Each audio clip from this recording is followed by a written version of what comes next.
30 years ago, an American boy fell into a river, but 30 years later, he woke up in a rice paddy in China. Looking around, the boy seemed completely lost. He had no idea what was happening. He got up and wandered through the quiet rice fields until he reached a bustling market. That's when a kind stranger noticed him and asked why he was all alone and where his parents were. But before he could answer, his eyes rolled back and he passed out. With the help of the authorities, the boy was sent to an airport in America, and the task of finding his family fell to immigration agent Marty. He rushed to the airport right away and got the basic rundown from the investigators that this boy had mysteriously appeared in a rice paddy. On top of that, they'd found handwriting on the collar of his sweatshirt that read Jacob. They figured that was probably his name, but he had no ID, no passport, no departure records from the past year, and even the missing persons database had nothing matching his name or photo. It was like he'd appeared out of thin air. Nobody knew why he was there. He seemed severely traumatized. No matter what they asked, he wouldn't say a word. After hearing all this, a puzzled Marty went to meet the boy. He tried calling him Jacob to see if he'd respond. The boy turned his head slightly. So Jacob was indeed his name, but just like the investigator said, he wouldn't speak. No matter what Marty asked, the boy stayed silent. So to build some rapport and hopefully get some information out of him, Marty took him to a burger joint and got him burgers and fries, every kid's favorite. He even let him play games on his phone, and sure enough, it worked. The boy typed a few words on the phone and showed Marty. Arcadia, Missouri? Is that where you're from? When Jacob nodded to confirm, Marty immediately called the police in Arcadia, but they told him someone had already asked about this. There was no missing boy named Jacob in their records. Marty wanted to dig deeper, but they just hung up on him. Was Jacob lying? After leaving the burger place, Marty called a children's shelter, ready to drop Jacob off there, but he couldn't bring himself to do it. So while waiting for someone to pick up, he asked Jacob, You have a home or not? People will look after you? At that moment, the call connected. Marty picked up the phone, but after hesitating for a long moment, he hung up. He took a deep breath and asked Jacob, If I took you to Arcadia, could you show me the way to get to your house?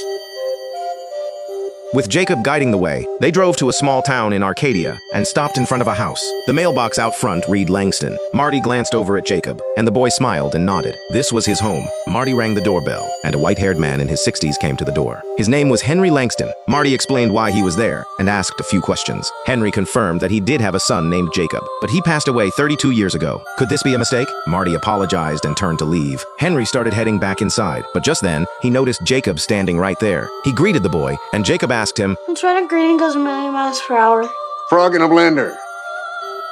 Clearly, this was a little cue, a game the father and son used to play. Henry blurted out the answer instinctively, and his face went pale. Before he could even process what just happened, Jacob cried out "Dad!" and ran over to him, throwing his arms around him. His wife Lucille heard the commotion and came outside to see who was there. When she saw Jacob, she froze, but unlike Henry, she recognized Jacob almost immediately. After that, Henry told Marty about the accident 30 years ago. That day, Jacob was playing by the river behind the hill. He accidentally fell in. His aunt happened to be passing by and heard him screaming for help. She tried to save him, but neither of them made it. It was a tragedy the family never recovered from. But could this boy really be Jacob? The same Jacob who died 32 years ago. The son they buried with their own hands in the family plot. Lucille could barely believe it. She wanted to reach out and touch him, but instinctively pulled her hand back. Then she knelt down and studied his face carefully, in complete disbelief. 1,000 thoughts raced through her mind. That's when Jacob said, "You look different." Those words snapped Lucille back to reality. With trembling hands, she reached out and touched his face. Now she could truly feel him. She believed it. This was her son. Was this really someone coming back from the dead? Outside, Marty was completely baffled. He called his boss and gave him a rough summary of the situation, saying he needed to stay and get to the bottom of this. As he was talking, he spotted a photograph through the window. He hung up immediately and snapped a picture of it. It was a photo from 32 years ago, and there in the photo was Jacob, looking exactly the same as the boy standing here today. Hey! What are you doing? I told you feds on the phone that you had the wrong kid. You just show up here and you start harassing my brother's family over what? Just be quiet first, Henry.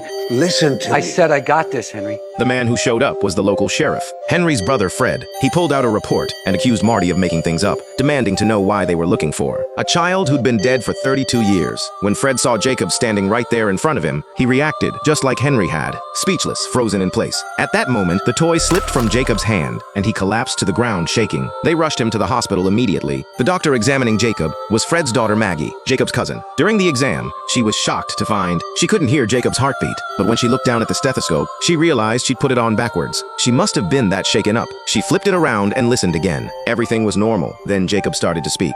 You look like my Aunt Barbara. Did you know her?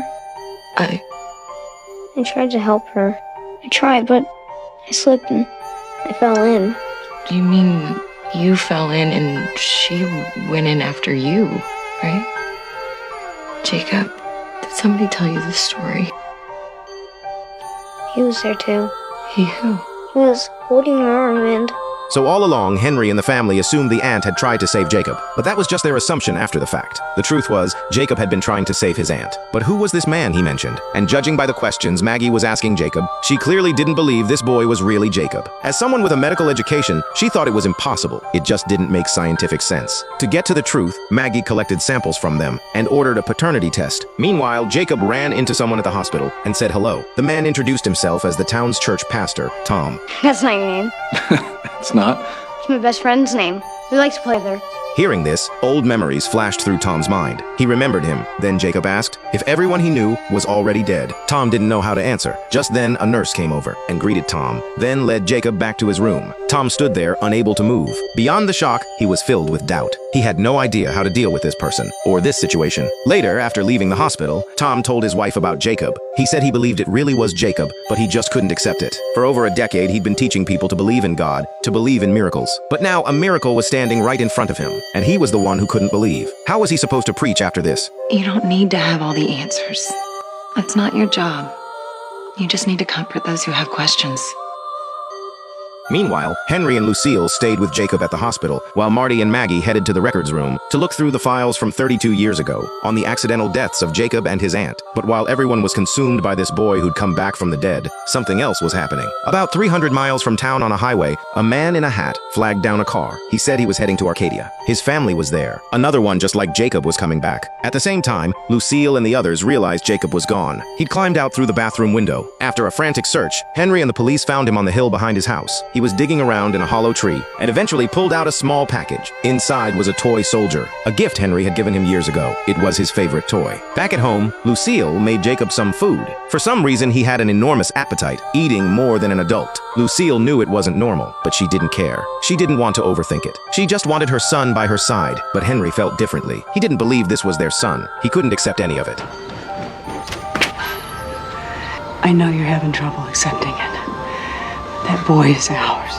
Our boy died 32 years ago. After saying that, Henry stormed out of the house. Just then, Marty and Maggie arrived. They'd come to ask Jacob some questions and find out what really happened that day. Jacob began to tell his story. He said the river used to be a hunting ground for Native Americans, and he would often go there to look for arrowheads. That day, he went there like he always did. But on the way, he heard a baby crying. He followed the sound and found his baby cousin, Maggie, lying in a stroller. He looked around to see if anyone else was nearby and heard someone screaming for help. It was his aunt, Maggie's mother, clinging to a log in the raging current, barely hanging on. He scrambled onto a wooden post to try and reach her, but he slipped and fell into the water himself. He fought his way back to the surface and saw a man appear on the post above. The man was trying to grab his aunt, but the current was too strong. He couldn't hold on to her. She slipped away into the water, and Jacob sank under completely, hitting a rock and blacking out. The next thing he knew, he woke up in that rice paddy. What do you remember after that? Nothing. About this guy. Had you seen him? I think so. He's in a picture by the piano.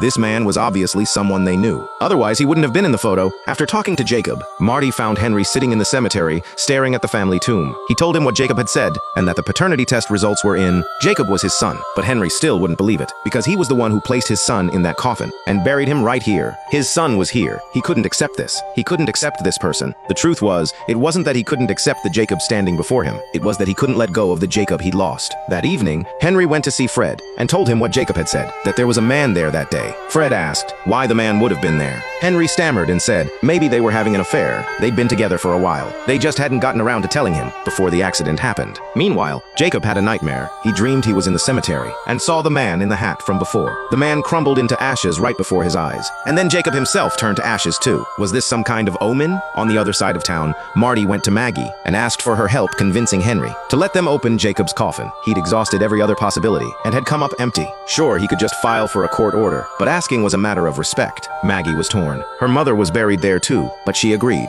That same afternoon, she brought Marty to Henry to discuss opening the coffin. She wanted the truth just as badly, but Henry flat out refused, and he wasn't budging. Marty didn't give up. The next day, he went to the local courthouse to file for the necessary paperwork, but when he got there, he saw Fred chatting with the judge. Henry had told Fred about the exhumation plan the night before. Fred obviously didn't want it to happen either, so he'd already been to the judge. He'd gotten ahead of Marty. Marty figured as much. He let out a sigh and said, Something tells me I'm not gonna get that court order. Oh, you mean the one to open my family's tomb? The tomb that my wife is in? No, you're not. Oh, And I made some calls. You're nothing but a desk jockey, a glorified chauffeur who shuttles immigrants from one airport to another, and you have been for years. So don't pretend to be something you're not. News about Jacob kept spreading through town, and people were looking at him more and more strangely. To help Jacob and get people to treat him normally, Lucille went to Tom for help. She asked him to talk to Jacob because ever since the park incident, the boy wouldn't even leave the house. But Tom still hadn't sorted out his own feelings. He still didn't know what to make of Jacob. So he made an excuse about a meeting and politely declined. He started to walk away, but stopped after just a few steps. He told her he'd come by later. Elsewhere, whether she'd heard something or figured it out on her own, Maggie tracked down the man, the one who had tried to save her mother that day. She asked him one question. Are you my father? No. No. I just want to tell you, I didn't leave you.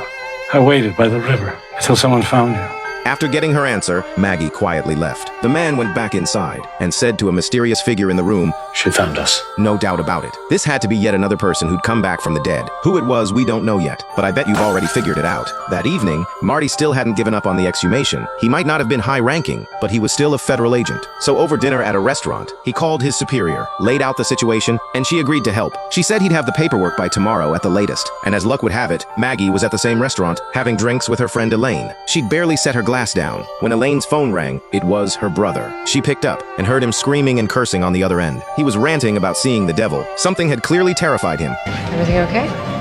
It's Ray. He's talking crazy and he's got a gun. Come on.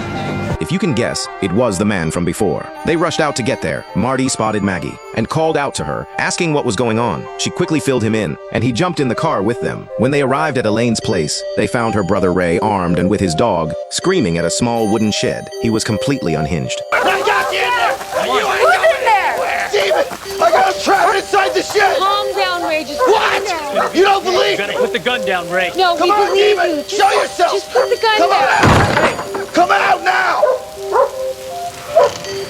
As everyone called out for calm, the door of the shed slowly opened. The man in the hat stepped out, just as they'd suspected. He slowly took off his hat, and when everyone got a good look at his face, they were all stunned.